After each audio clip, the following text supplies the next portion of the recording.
que generalmente es infecciosa. Como siempre, lo primero que es bueno entender es un concepto de lo que vamos a abordar. Y en este caso, definimos a la inmunidad como la capacidad de resistir a todos los microorganismos y toxinas que tienden a lesionar los tejidos y los órganos de nuestro cuerpo, del cuerpo del paciente. Entonces, es lógico entender que no vivimos en un medio inerte. Y es lógico entender asimismo que como organismos que somos, organismo humano, nuestro tejido es lábil. El hueso siendo uno de los tejidos más resistentes, solo superado por el esmalte, igual puede sufrir algún tipo de agresión o lesión y desencadenar eso es parte de los proteínas. Pero el resto de los tejidos son mucho más lábiles. Por eso les llamamos tejidos blandos cuando estamos analizando músculos, piel, tejidos superficiales y otros órganos. Entonces, no podemos evitar de entender que cualquier microorganismo o cualquier mecanismo físico, químico o biológico puede invadirnos y dañarnos. Un comentario que me gusta hacerlo, sobre todo con el grupo de estudiantes. Ahora, tampoco es que el virus, la bacteria, el hongo o el parásito quieran de por sí realmente hacernos daño. No es su objetivo. Es como nosotros, o son como nosotros. Obviamente microscópicos, muchos de ellos unicelulares. El objetivo que tienen es simplemente subsistir. Y buscan un medio para subsistir biológico que les permite o les otorgue un medio ambiente pues apto para su supervivencia. Y nosotros hacemos lo mismo. Nos adecuamos a diferentes medios, por ejemplo, acá Ciudad de La Paz, Ciudad del Alto, es un medio de gran altitud, con un porcentaje de oxígeno bastante reducido, que en su momento lo estarán tal vez profundizando en fisiología respiratoria. Entonces solamente quieren subsistir estos microorganismos, pero al querer subsistir y al invadirnos, pues ahí es cuando no nos entendemos bien y generamos este encuentro, pero ya como enemigos, y nuestro cuerpo reacciona generando la respuesta inmune, una respuesta que puede ser celular, una respuesta que puede ser humoral, y también de los propios tejidos. Ahí es que entonces aparecen estos otros dos grandes conceptos que son la inmunidad innata, porque es una variante de inmunidad, reiterando, parte de la inmunidad que implica diferentes métodos o mecanismos de protección para contrarrestar una agresión, pero que se adquiere desde el nacimiento. Nosotros ya nacemos con un sistema inmune preestablecido, pero que no es específico. Por ejemplo, ahí tenemos, como han debido leer o escuchar,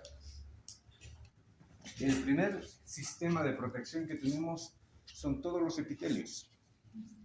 La piel, que es un tipo de epitelio que tiene sus características. Es más resistente que otros porque es queratinizada. En cambio tenemos otros tipos de epitelio, digestivo, urinario, el respiratorio, que no tienen esa característica, no son queratinizados y por lo tanto no pueden resistir tanto. Pero al final de cuentas, epitelio. Entonces el patógeno, cuando quiere ingresar, porque así ya le llamamos patógeno o simplemente microorganismo, cuando quiere ingresar, tiene que vencer esta primera barrera. Tiene que vencer a la piel, o sea, tiene que rebasarla, o tiene que rebasar y vencer a las células epiteliales. Y no es algo sencillo para ellos mismos, ¿no?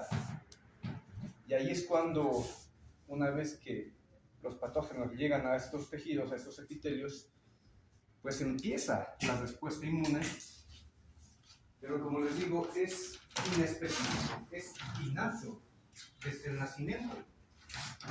¿Por qué? Porque la piel no tiene ningún sensor que diga, tengo que atacar a esta bacteria, tengo que atacar a este virus, a este parásito, a este hongo, o a cualquier otro compuesto, reitero, de carácter físico-químico, que sea agresivo, que sea nocivo para los tejidos, para el organismo. No tiene especificidad, ¿ya? Ni las mucosas no tienen especificidad. Y las células, cuando ya los tejidos, cuando ya la piel, cuando ya el epitelio ha sido rebasado, las células tampoco tienen especificidad. Ya vamos a ver luego quiénes participan en esta respuesta de la inmunidad de tipo innata. Hay un grupo celular, hay estructuras moleculares o humorales, también le llamamos, que insisto, tampoco tienen especificidad. Es simplemente como que, digamos, sacar a todo el batallón, acá del Estado Mayor, e irnos a atacar cualquier punto.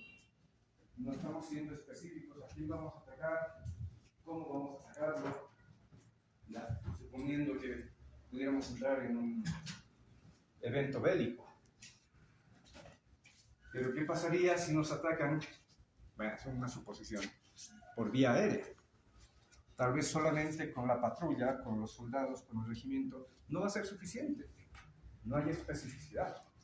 Entonces, del mismo modo, el sistema inmune ataca así, a diestra y siniestra, a cualquier patógeno que crea, que está generando un daño. Diferente es cuando hablamos de la inmunidad adquirida, que es sinónimo también de del tercer concepto, que dice si inmunidad adaptativa.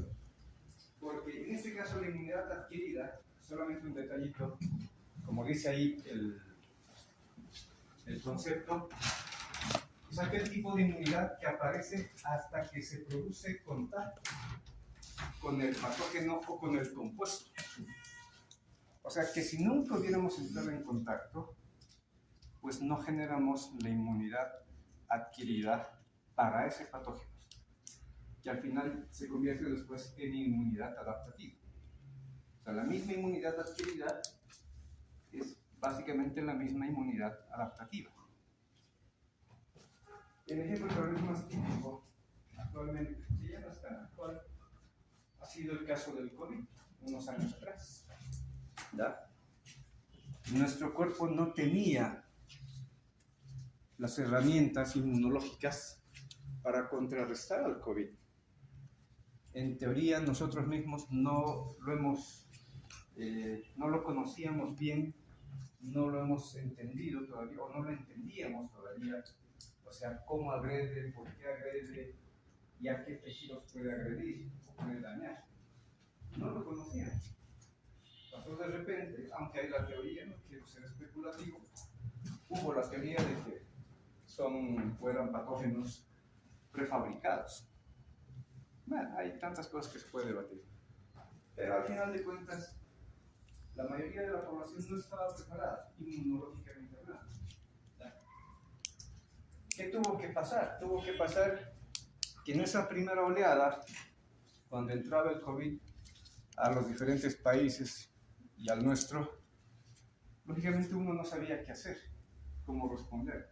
De hecho, estaba uno en mente pensando que, bueno, si llega al país, luego va a llegar a La Paz, luego va a llegar a tu hospital y a tu servicio, y así sucesivamente. Era un momento, espero que ustedes no lo hayan vivido de esa manera, pero así emocionante, pero además muy preocupante para ese entonces. Porque no sabías que en cuanto llegue, porque sí o sí iba a llegar en algún momento, no sabías cómo tu cuerpo iba a reaccionar, o el cuerpo de los pacientes. pero ya teníamos más o menos un panorama de que esto iba a ser un poco sombrío, y tristemente así lo ha sido. ¿Ya? Es decir, muchos colegas, pacientes, tuvieron que perecer, porque su sistema inmunológico no solamente no estaba preparado, sino no ha logrado combatirlo, porque teníamos la inmunidad innata, pero ha sido rebasada y sobrepasada, ¿ya? Y lamentablemente pues los tejidos no toleraron. Pero de los que vivimos y sobrevivimos, podemos decir, a ese evento teóricamente catastrófico para esas épocas, luego se vino una segunda, tercera, cuarta, y ya decíamos, ya, pues hasta cuándo, y quinta y sexta. Han habido países que creo que han llegado hasta la 12ª oleada, pero uno decía, ya, ¿para qué? Ya pasaba, digamos, la etapa más fuerte, y aparentemente somos inmunes frente a la vacuna. Y luego de un par de años y estudios, lógicamente, sacan las vacunas, se inocula, igual, unas 3, 5 veces por lo menos, las dosis, y ya uno dice, estoy inmunizado. Y probablemente, más que probable, esto es no solamente teórico. Entenderán y recordarán, no es la primera pandemia, no es la primera patología que acontece en el mundo, así de manera tan global. Y pues nuestros abuelos, padres o incluso tatarabuelos, de seguro muchos de ellos han sobrevivido a otros eventos similares. La peste bubónica, el mismo cólera, que aquí en nuestro país también era muy alta la incidencia, era de mucha gravedad esa patología del cólera, que de hecho hoy por hoy pues, persiste. Pero entonces nosotros, que ya hemos pasado ese evento, y después de la inoculación de las vacunas, cualquiera de ellas tienen también su mecanismo, pues en teoría nosotros estamos inmunizados. ¿Qué pasaría? Esperemos que no, pero ¿qué pasaría si aquí a unos años vuelve a reaparecer el COVID? Probablemente muchos ya no estemos, pero van a quedar hijos, van a quedar nietos, y estos prácticamente después de que nosotros ya nos hemos inmunizado, ellos ya nacen con inmunidad, pero para ellos va a ser inmunidad innata. Para nosotros ha sido inmunidad adquirida y finalmente inmunidad adaptativa. ¿Por qué? Porque la inmunidad adaptativa es la misma inmunidad adquirida, pero con bastante especificidad. Ahí está el punto. O sea, le llamamos adquirida cuando entramos en contacto por lo menos por primera o por una segunda vez. Pero no bastaría solamente con entrar en contacto, tenemos que generar especificidad. Eso es lo que tiene que hacer el sistema inmune. Entonces, hoy por hoy nosotros ya tenemos inmunoglobulinas, ya tenemos anticuerpos que están circulando por nuestro torrente sanguíneo, ya, que si viniese una nueva oleada, una nueva pandemia o epidemia por lo menos de este virus, teóricamente estamos inmunizados. Pero lo triste, sobre todo en el caso de los virus, lo triste es que estos patógenos son muy mutagénicos, cambian constantemente, como por ejemplo el virus de la gripe y del resfriado común. Es por temporada. Ahorita estamos entrando en la época del frío y de un ambiente todavía más seco. Y eso es lo que aprovecha el virus. ¿Ya? Porque en algún momento también puede haber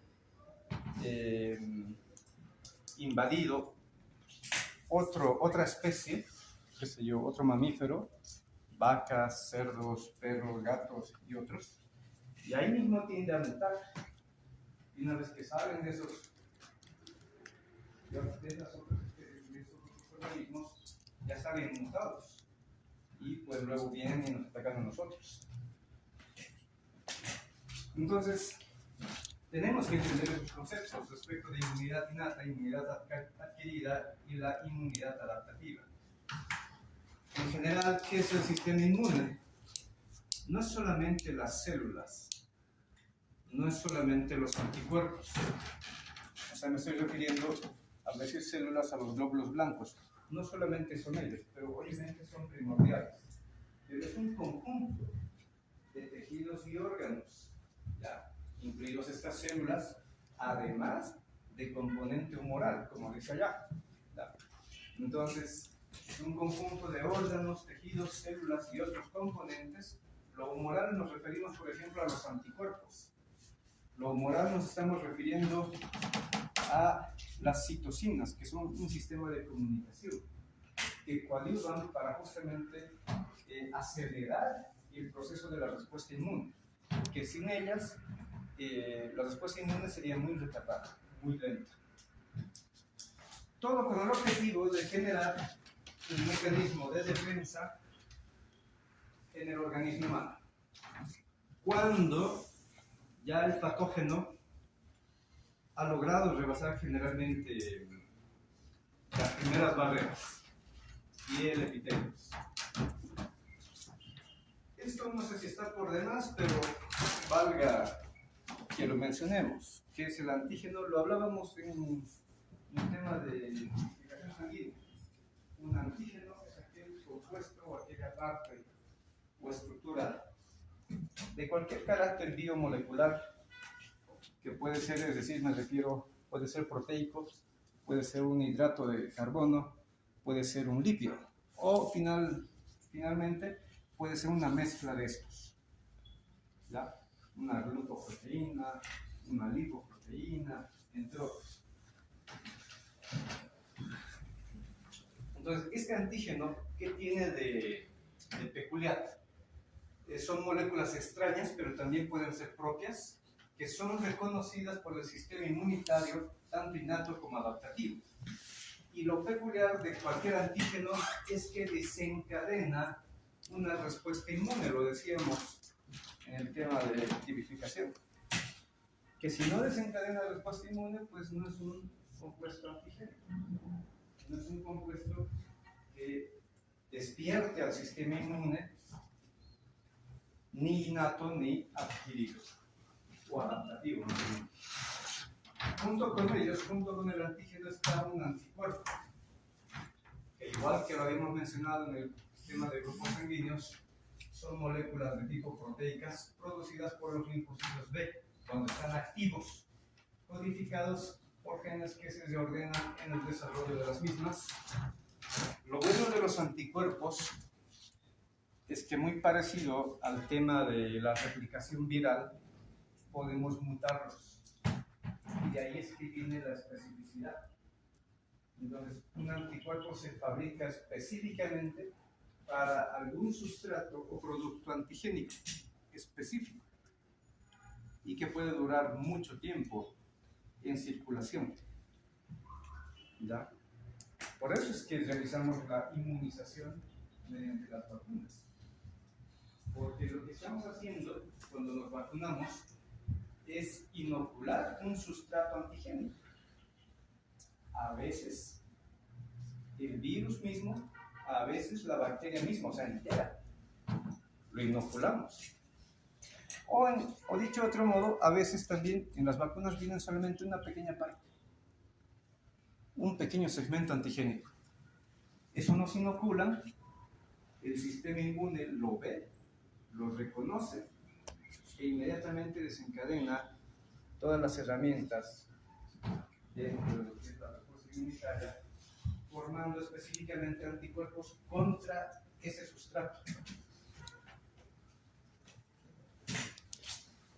Porque los anticuerpos, adelantándome un poco, pero esto ya lo dije el otro día, ¿qué es lo que van a hacer? El anticuerpo es como un sensor que está buscando el antígeno. Y una vez que encuentra el antígeno, se adhiere, se conecta, genera un enlace molecular y se queda ahí. Porque hemos dicho, el anticuerpo sirve para marcar al patógeno. Y cualquier sustrato que ya está marcado es prácticamente una señal directa, rápida y concreta, de que cuando venga el sistema inmune celular, llámese macrófago, neutrófilo u otros, como las células dendríticas, pues va a ver que el sustrato está marcado y es para fagocitarlo, degradarlo, metabolizarlo, o sea, eliminarlo finalmente del sitio donde se lo haya encontrado, o en el sitio donde se lo haya encontrado. Otros conceptos. Bueno, más que conceptos. Aquí estamos hablando de la funcionalidad ya del sistema inmune, aunque ya lo hemos ido repitiendo. El objetivo final que tiene todo el sistema inmune, o sea, entre órganos, tejidos, células y el componente humoral, todos ellos tienen como objetivo mantener la integridad biológica mediante la distinción entre lo propio y lo no propio. Porque si el sistema inmune reconoce a nuestro propio tejido como algo dañino, extraño o malo, pues lógicamente también aparece la enfermedad. No os voy a meter en ese ámbito, es también un poco complejo, pero ahí es donde aparecen los trastornos autoinmunitarios, los decíamos también ayer, antes de ayer, en el capítulo de sangre. ¿Qué puede ocurrir ahí? Entonces, se alteraría, como en el caso de los tumores. ¿Ya?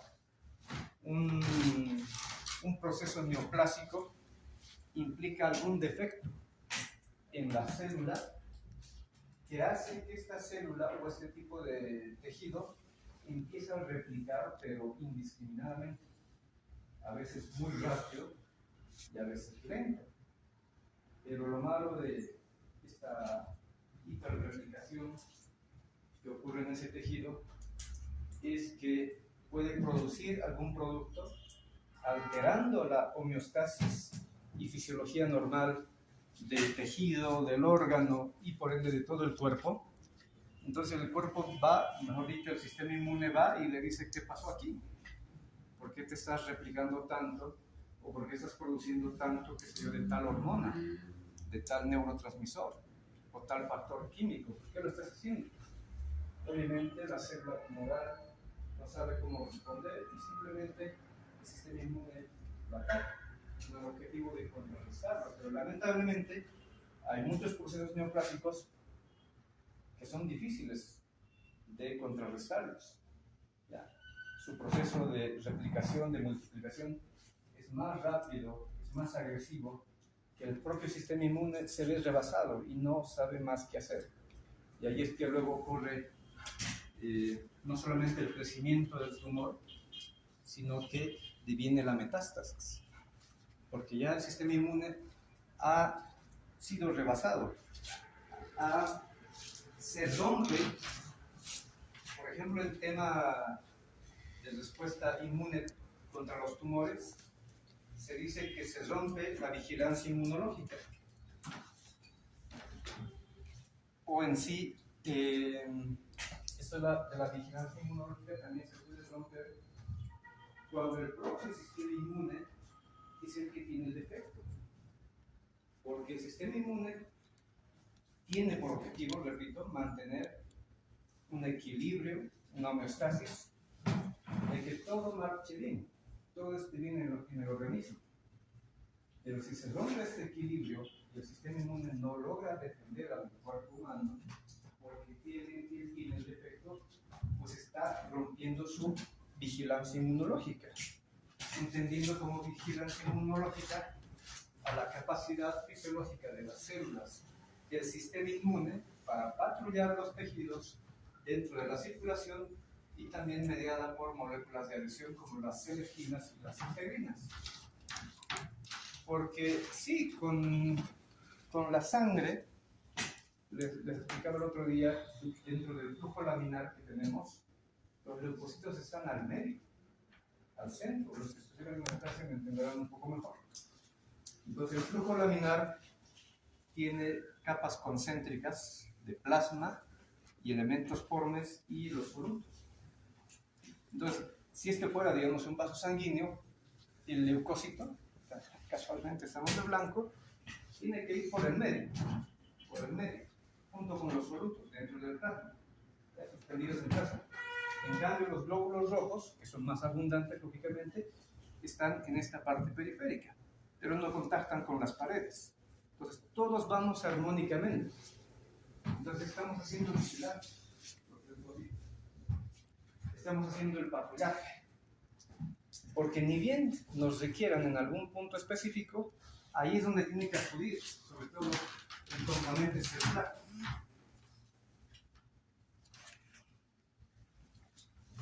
Entonces, avanzando, ¿cuáles son los componentes del sistema inmune? Como ya hemos dicho, es un conjunto, no es que solo las células inmunitarias, no es que solo los glóbulos blancos, es un conjunto de tejidos y órganos, incluidas las propias células, y el componente humoral, compuestos químicos generalmente, muchas de ellas proteínas. Dentro de los tejidos y órganos, ya lo habíamos adelantado, tenemos la piel como primera barrera. Piel y todos los epitelios, lógicamente. Ya hemos aclarado que la piel es mucho más resistente, porque además el grosor, el espesor, es mucho más denso, podemos decir, que el de otros tipos de epitelio, ¿ya? Porque el epitelio respiratorio, el epitelio digestivo, generalmente son una capa. En cambio, la piel tiene por lo menos unas 5 capas, histológicamente hablando, y dentro de esas 5 capas hay estratos inclusive. Entonces es bastante densa la piel. Por eso es una buena barrera, pero aún así lábil y fácil de evadirla o rebasarla muchas veces, sobre todo cuando tenemos alguna agresión, tenemos alguna solución de continuidad, es decir, una herida en la superficie dérmica. Otros tejidos dentro del sistema inmunológico tenemos que mencionar que son dos grandes grupos, ¿ya? El tejido linfoideo primario y el tejido linfoideo secundario. Esto ya lo han debido ver en histología, en parte del desarrollo embrionario o incluso en anatomía. ¿Quiénes son del tejido linfoideo primario? De hecho lo pregunto, ¿alguien se acuerda? ¿A quiénes vamos a nominar como tejido linfoideo primario? ¿Fuerte? Perdón, quizás puede ser el timo y el vaso. Sí y no. O sea, lo primero sí, lo segundo no. La médula ósea. Me está preguntando. La médula ósea. ¿Pero por qué médula ósea? ¿Por qué timo? ¿Y por qué no el vaso? En la médula ósea se producen los linfocitos T y B. Porque se van a llamar órganos o tejidos linfoideos primarios aquellos donde se origina la célula o aquellos tejidos u órganos donde las células se capacitan o maduran. ¿Ya? Ese es un órgano linfoideo primario. Por lo tanto, los primarios son específicamente la médula ósea y el timo, porque ahí es donde se forman las células inmunitarias, excepto en el timo, ahí no se forman, pero ahí los linfocitos T van y maduran. ¿Ya? Maduran. De hecho, por eso se llaman linfocitos T, porque son linfocitos tímicos. En cambio, el resto de los órganos o tejidos linfoideos, todos van a ser secundarios. Llámense ganglios linfáticos, el apéndice vermiforme, las placas de Peyer, el vaso, las amígdalas adenoides, entre otros tejidos linfoideos que tenemos en el cuerpo. Todos ellos son tejidos secundarios.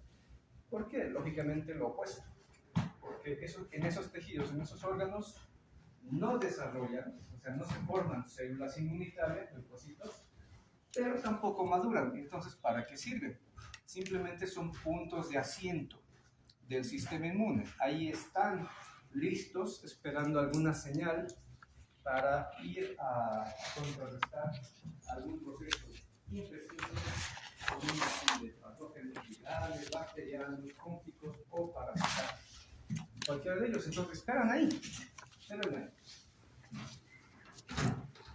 Por eso decíamos, de hecho esto lo han debido escuchar, ¿no? Y lo van a repetir cuando estén en cuarto, si no me equivoco. Cuando estemos en cuarto año, se lleva todo el rote y vuelvan a repetir todo esto, que es en el rote o el segmento de inmunología. Así que llévense lo mejor que se pueda de esta clase o de estas clases. Entonces se dice muchas veces es que realmente el sistema inmune se hace una muy buena comparación con el ejército de un país. ¿Ya? Los órganos linfoideos secundarios, como habíamos dicho, serían, digamos, los cuarteles, donde están asentados los soldados y demás, donde está el armamento, y etcétera, y están listos. O al menos en teoría deberían estar listos para, me refiero al ejército de nuestro país. Nuestro sistema inmune siempre está listo. Dentro del sistema inmune tenemos todas estas células que participan en las diferentes reacciones inmunitarias.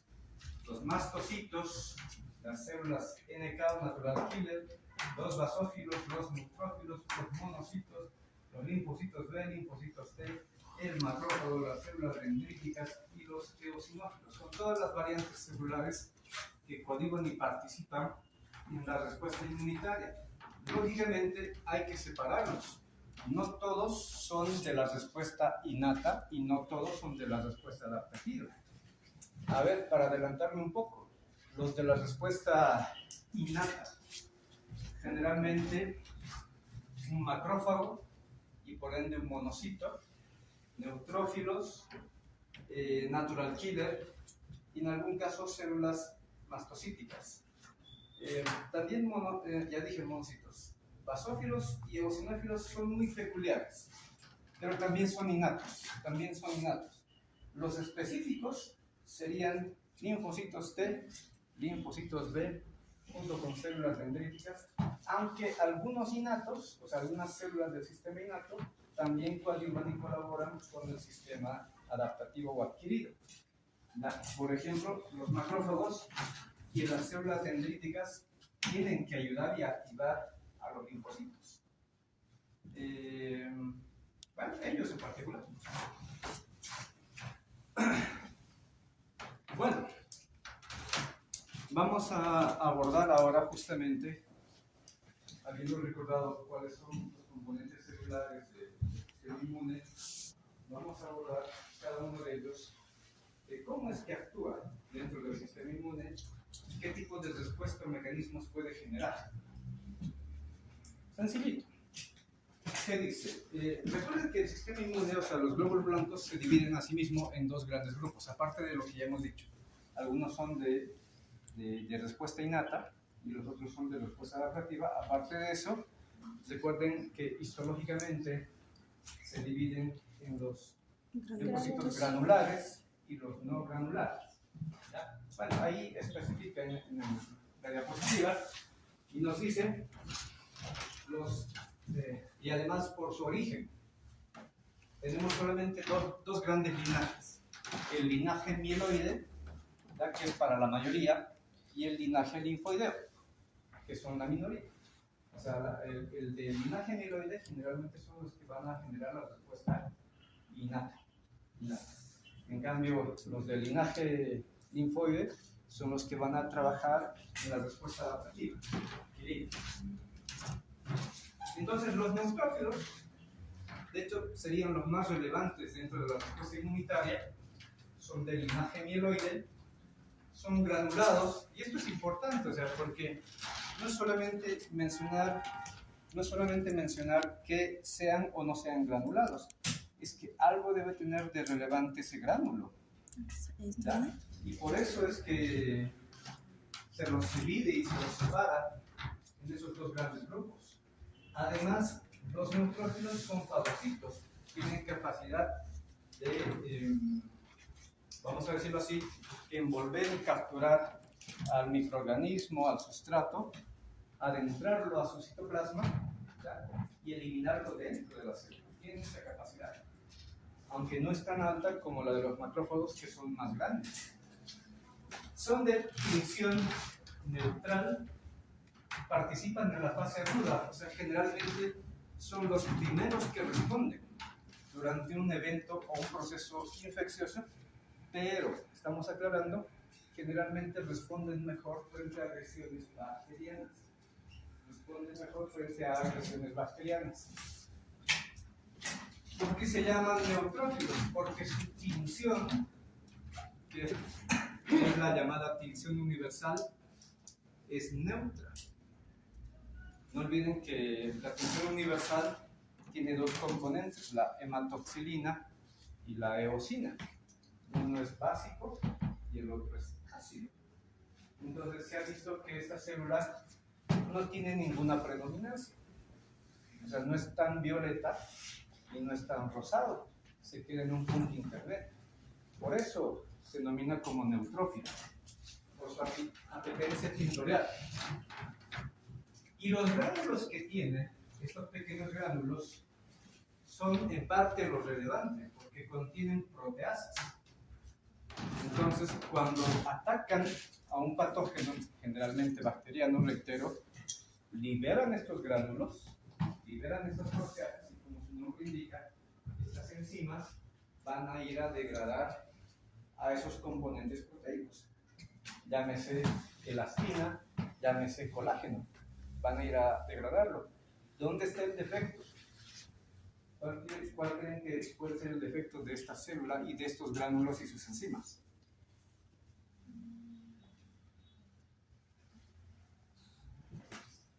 ¿No es un poco obvio? Que no tienen especificidad. ¿Perdón? No tienen especificidad. Cuando liberan estas enzimas, lo más probable es que también dañan nuestro tejido. Porque en nuestro tejido también tenemos elastina, también tenemos colágeno, entre otras, porque no son las únicas, son las primordiales.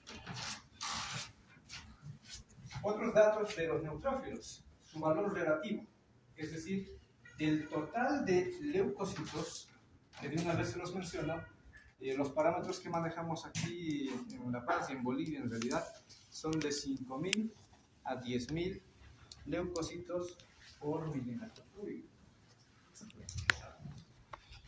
Ese es el valor total. Entonces, de ese valor total, de ese 100%, los neutrófilos son los que tenemos en mayor cantidad. O sea, de cada 100, 60 o 70 sí o sí van a ser neutrófilos que están circulando en sangre. Y ahí vienen los dos extremos, ¿no? ¿Qué pasa y cómo lo llamamos si sube la cantidad de neutrófilos o si baja la cantidad de neutrófilos? Primero empecemos por qué pasaría si sube la cantidad de leucocitos y baja la cantidad de leucocitos. El término es leucocitosis, si sube mucho, por encima de 10.000, y leucopenia, si baja por debajo de 5.000. Y si hablamos de los neutrófilos en específico, cuando sube el número de neutrófilos, es la neutrofilia, y si baja es la neutropenia. Entonces, esos términos aluden al aumento exagerado por encima de un valor ya referencial establecido, tanto de leucocitos como de neutrófilos en este caso, y otros, cuando baja esa cantidad. ¿Qué más pueden hacer los neutrófilos? Como participan en la fase aguda, ellos responden muy efectivamente a la llamada quimioatracción, que en diapositivas adelante vamos a ahondar un poquito más, pero la quimioatracción, su nombre lo dice, es cuando las células o los tejidos que están siendo agredidos, dañados e invadidos por algún patógeno o por algún compuesto nocivo para ese tejido, liberan un factor químico. ¿Ya? Por ejemplo, un factor químico muy importante sería la interleucina 8. La interleucina 8. Y más que un compuesto solo de comunicación intercelular, al neutrófilo la interleucina 8, esta quimiosina, le sirve para activarse. No es el único quimio atrayente, por si acaso, pero es uno muy relevante.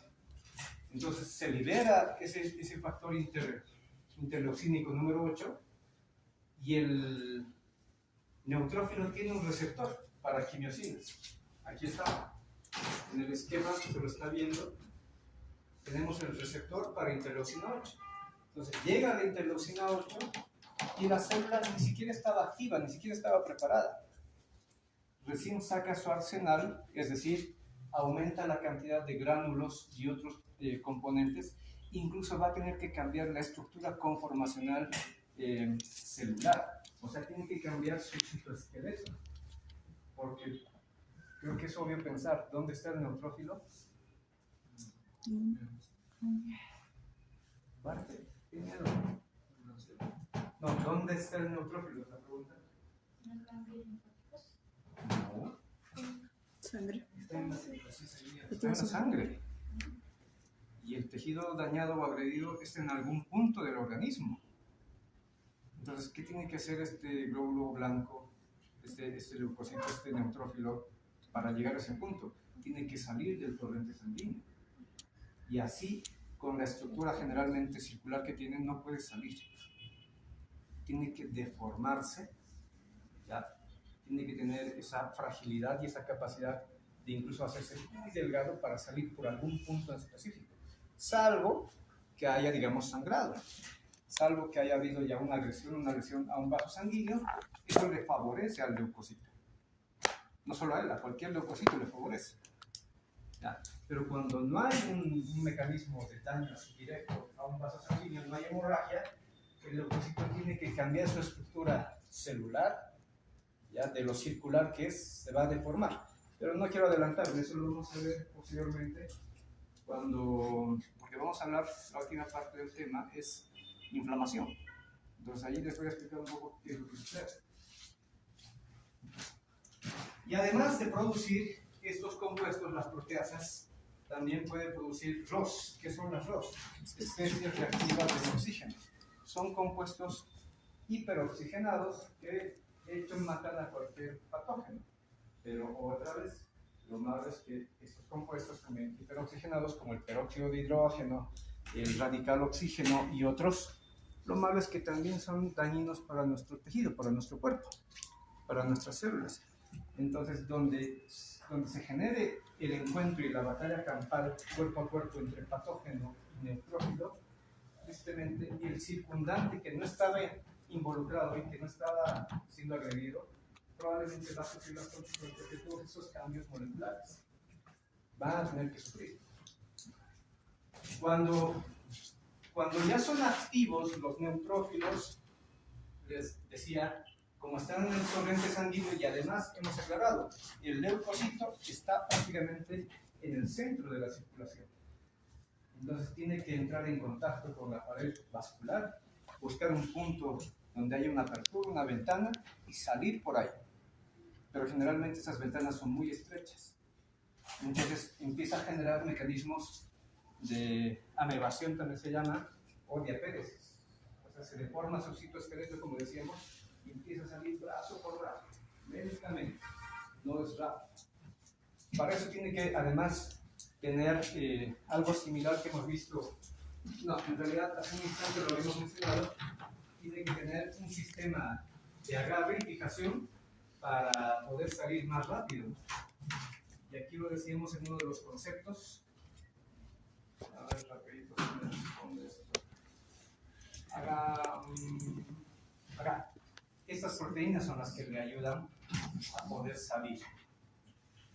Entonces, cuando el neutrófilo está circulando, es como nuestros patrulleros, ¿no? Está feliz ahí, en su radio patrulla 110, pescando buscando. Pero de repente llaman al intercomunicador y dicen, hay un evento X, nos está invadiendo un virus, una bacteria, venga por favor por este lado. Entonces, en ese momento no estaban preparados, porque no es tan habitual y tan seguido que el cuerpo esté siendo agredido, ¿no? o al menos no debería ocurrir. Y es que cuando ya sale el quimio atrayente, interleucina 8 u otros, ya saben que hay, esa es la señal que el tejido está siendo agredido. Entonces ya saben que hay una agresión. Lo malo es que ni siquiera saben dónde es la agresión. Solamente han recibido un llamado. No es que nuestra circulación tiene, vénganse aquí por favor, entre carótida y no sé, no tienen ese sistema de comunicación. ¿Ya? Entonces, ¿cómo es que reconocen dónde tienen que llegar? Aunque me estoy adelantando un poco en el tema de la respuesta inmunitaria, porque esto ocurre en un proceso inflamatorio. Simplemente es por la masificación de la intensidad del quimio atrayente. O sea, donde lleguen por la circulación y se encuentren con, por decir, interleucina 8, que está en mayor concentración en un punto específico, ellos reconocen y entienden, acá es el punto de la lesión. Entonces ya se empiezan a preparar. ¿Y qué es esa preparación? Es justamente para poder salir, tienen que incluso presentar estas proteínas en su superficie de membrana, o sea, selectinas e integrinas, y eso les facilita la salida. Que cuando no están activos, no necesitan presentar esas proteínas, no las tienen en su superficie. ¿Ya? Solamente durante el mecanismo de activación y el mecanismo de migración. Ya vamos a estar hablando al respecto en días posteriores. Eso.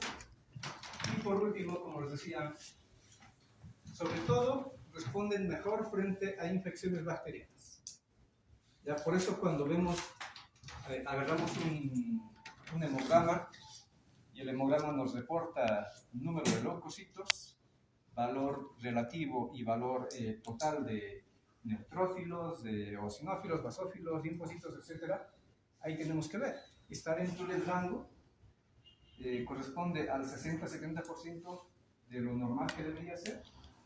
Entonces, si está en ese rango, pues no hay aparente infección. Pero ¿qué pasa si estamos en neutrofilia? O sea, excede la cantidad de neutrófilos por encima de este valor. Ahí entonces pensaremos, no habrá una infección. Lo malo vuelve a insistir. No es específico. No te dice dónde está la infección. Te está sugiriendo que hay una respuesta inmune. Te está sugiriendo que hay una división de estos neutrófilos, pero no te están diciendo dónde puede estar la infección. Pues ahí está el buen ojo clínico del médico, que tiene que indagar, tanto por anamnesis como por examen físico, ¿ya? Dónde realmente será el punto infeccioso de invasión.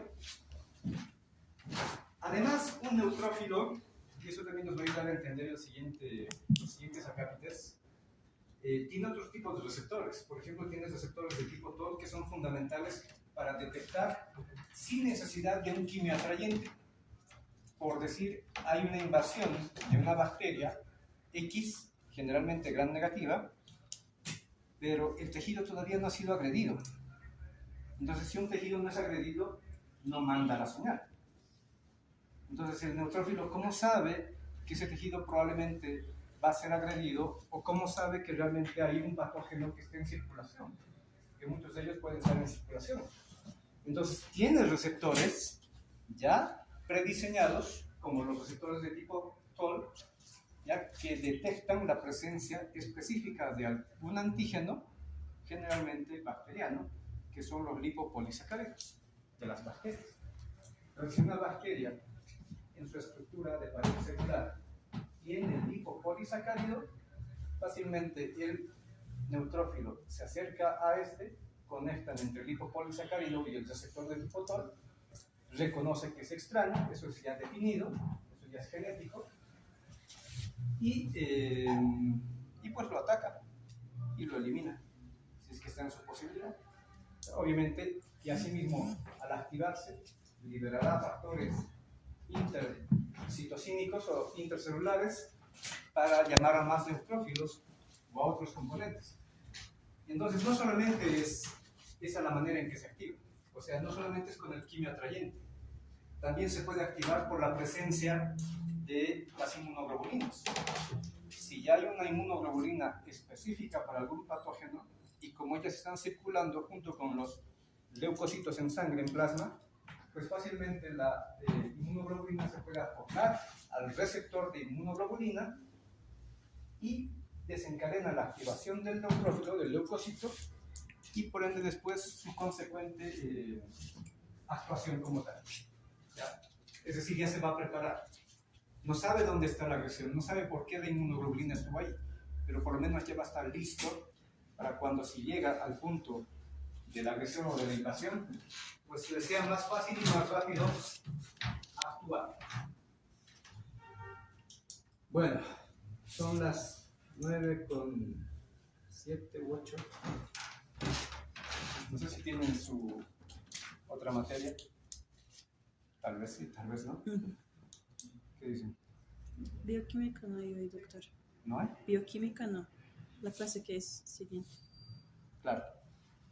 Justamente eso pregunto. O sea, tienen la otra materia, bioquímica, que entran a las 9. Sí. El doctor lo canceló. Por el El doctor lo ha suspendido para el parcial de física.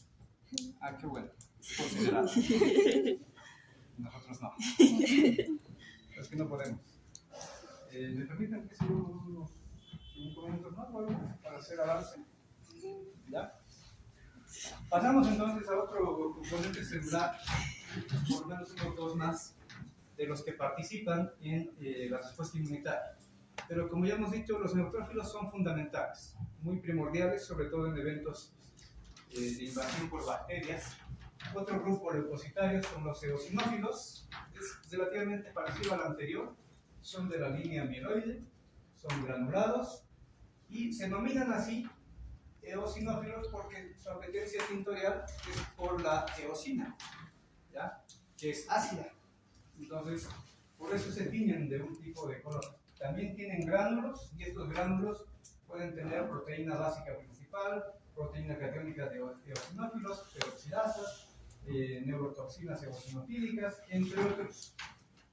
El valor relativo para los eosinófilos es mucho más bajo que el de los neutrófilos. De hecho, es el otro extremo. Son solamente 1 a 3%. O sea, de cada 100 células leucocitarias, 1, máximo 3 van a ser eosinófilos. La participación, que para no hacerlo muy largo, primero la activación de estos leucocitos es relativamente similar a la de un neutrófilo. O sea, igual tiene receptor para una quimiosina, igual tiene receptor para algunos compuestos de tipo antigénicos, pero ya no necesariamente de bacterias, porque ahí nos dice, son un poco más específicos. La actuación de los eosinófilos es más dirigida a otro tipo de patógenos, en este caso, parásitos. Pero también aparecen en casos de alergia y en la urticaria. Sus gránulos, además de esto, también tienen hidrolasas, fosfatasas y generalmente, no es el único, pero cuando aparece este factor interleucínico, que es el número 5, se activan más rápido y también generan las replicaciones, se multiplican. Las enzimas que estamos mencionando, tanto hidrolasas, fosfatasas y los otros componentes proteicos, la básica principal, la catiónica, la peroxidasa y otros, de hecho son más dirigidos para parásitos. Porque no olviden, lo están llevando en esa gestión ustedes, no olviden, no todos los parásitos son unicelulares, o sea, son pequeños, microscópicos. De hecho, muchos de ellos más bien son multicelulares, son grandes, las tenias, el virus en general, entre otros. Entonces, no es como para el neutrófilo, que viene el virus, viene la bacteria, fácilmente la puede fagocitar y la mata. En este caso no. En este caso van a tener que actuar cientos de eosinófilos, vertir estos productos y así de esa manera poder dañar a una por una a los parásitos. Bueno, no quiero complicarles, pero el eosinófilo solamente ese detalle. Con esa imagen pues, era similar a la anterior. Tengamos en mente siempre lo siguiente: toda célula leucocitaria y otras, voy a decirlo así, necesariamente tienen que tener receptores para diferentes señales. ¿Ya? Tal vez las más importantes son las que ya he ido mencionando. Receptor para una inmunoglobulina, receptor para quimiosinas, ¿ya? Y receptor para algún compuesto antigénico muy específico. Como decíamos hace rato, para los neutrófilos, los receptores de tipo TOL para las bacterias, ¿ya? Pero además, cada célula tiene capacidad de producir fuera de los gránulos que tienen capacidad de producir todos estos otros compuestos, ¿ya?, intercelulares para comunicación, porque eso coadyuva y facilita la comunicación intercelular, generalmente interleucocitaria, pero asimismo facilita la respuesta inmune, porque van a activar al que necesiten. Pueden activar al mastocito, pueden activar al monocito, pueden activar al linfocito, dependiendo. Bueno, pero lo propio, ya hemos dicho, la activación muy peculiar para los eosinófilos es gracias a la interleucina 5 y generalmente también se activa muy eficientemente con la presencia de inmunoglobulina E, ¿ya? Porque la inmunoglobulina E también es parte de las respuestas alérgicas dentro de la urticaria, ahí participa. Y no trabaja solo el eosinófilo, trabaja generalmente con su compañero que son los basófilos. Con un basófilo. Coadyuva.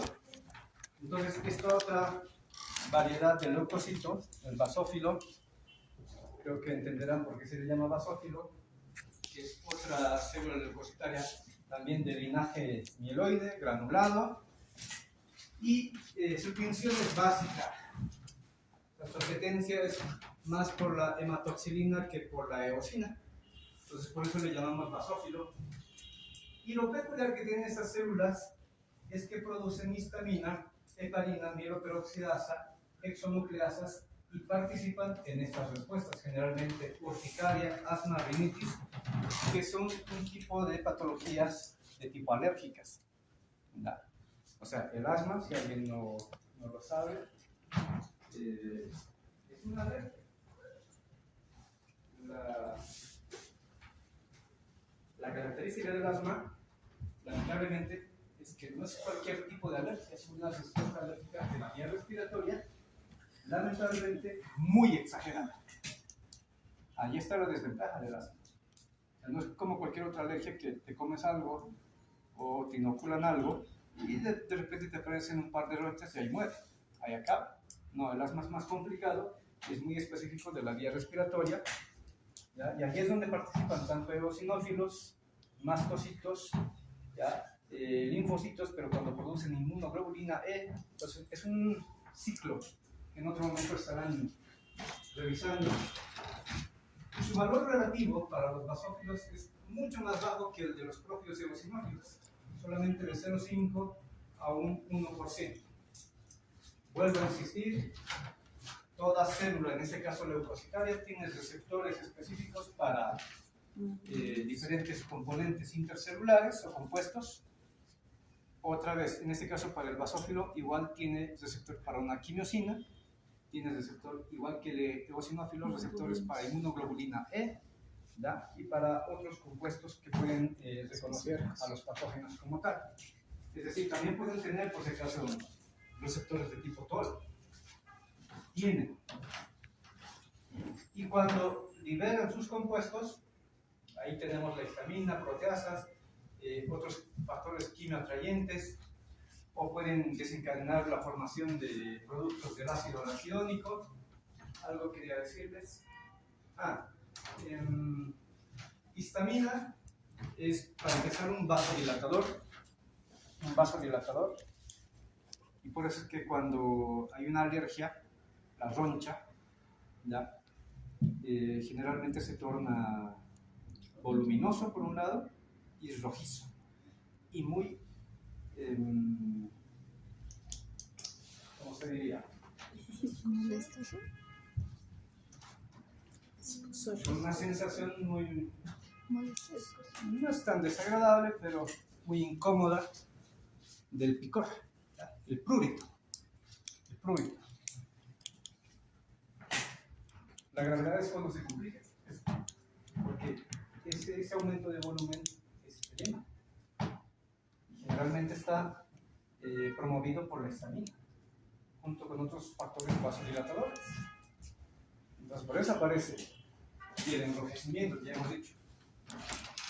En cambio, el otro producto que también es fundamental de los basófilos es la heparina, que ya sabemos que es un anticoagulante, por lo tanto coadyuva en el mecanismo de la hemofluidez que tiene la sangre.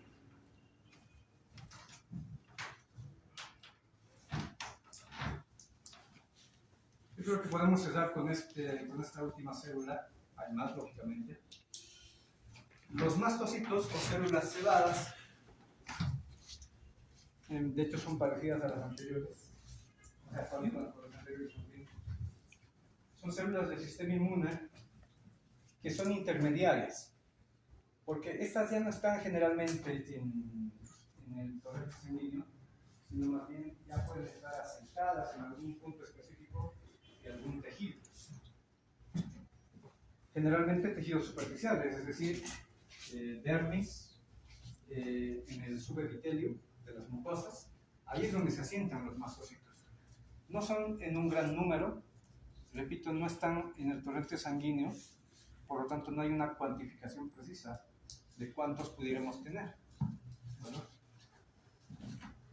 se activan, igual que los anteriores dos, eosinófilo, basófilo, se activan también por la presencia de la inmunoglobulina E, factores quimiotácticos como el complemento 3A y el complemento 5A. ¿Ya? Entonces los componentes del complemento, que son proteínas, también sirven como quimioatrayentes. Ya les adelantaba, o sea, no son los únicos, la interleucina 8 no es la única sustancia quimioatrayente, pero es una de las fundamentales. También son granulados los mastocitos, y al igual que el basófilo y el eosinófilo, pueden liberar histamina y heparina, sobre todo parecido al basófilo. Pero también tienen enzimas tipo triptasas, quimasas, y producen generalmente leucotrieno C4, prostaglandina D2, interleucina 4 e interleucina 5, porque es un ciclo de un grupo de células que coadyuvan en estas respuestas, como otra vez, donde dice, acá, actúan de modo conjunto con los eosinófilos y los basófilos frente a parásitos y frente a reacciones de hipersensibilidad, alergias o incluso en estados de anafilaxia. ¿Ya? Pero también pueden ayudar en la degradación de toxinas como venenos de serpiente, venenos de otros insectos y demás. ¿Cuál es la ventaja, a diferencia de los anteriores leucocitos que tienen los mastocitos? Es muy propio. Su vida media es más prolongada. Un leucocito en promedio puede durar 2 semanas. Un leucocito habitual de los que estamos viendo. Pero un mastocito propiamente, que también es parte de los leucocitos, pero como está asentado en los tejidos, está más sobreprotegido, entre comillas. Y su mecanismo de actuación no es tan directo cuerpo a cuerpo, solamente manda señales o manda avisos para que los otros leucocitos respondan. Entonces, por eso su vida media puede ser entre 3 a 6 meses, inclusive fácilmente, para esta célula. Bueno, yo creo que hasta acá, señoritas jóvenes, podemos hacer el avance de esta temática.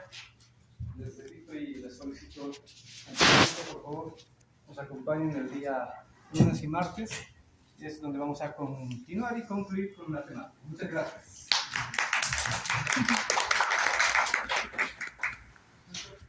Una pregunta. En el libro menciono 2 términos parecidos, pero creo que no son iguales. Es la diaperesis y la extravasación. No, diapédesis es propio del leucocito, cualquiera de ellos. Neutrófilo, basófilo, eosinófilo. De hecho, la diapédesis es lo que les decía hace un rato. La estructura celular del leucocito tiene que cambiar. era circular, pero luego se torna ameboide, o sea, se deforma y empieza a generar brotes o prolongaciones que son como brazos o como pies. Por eso se llama diapéresis.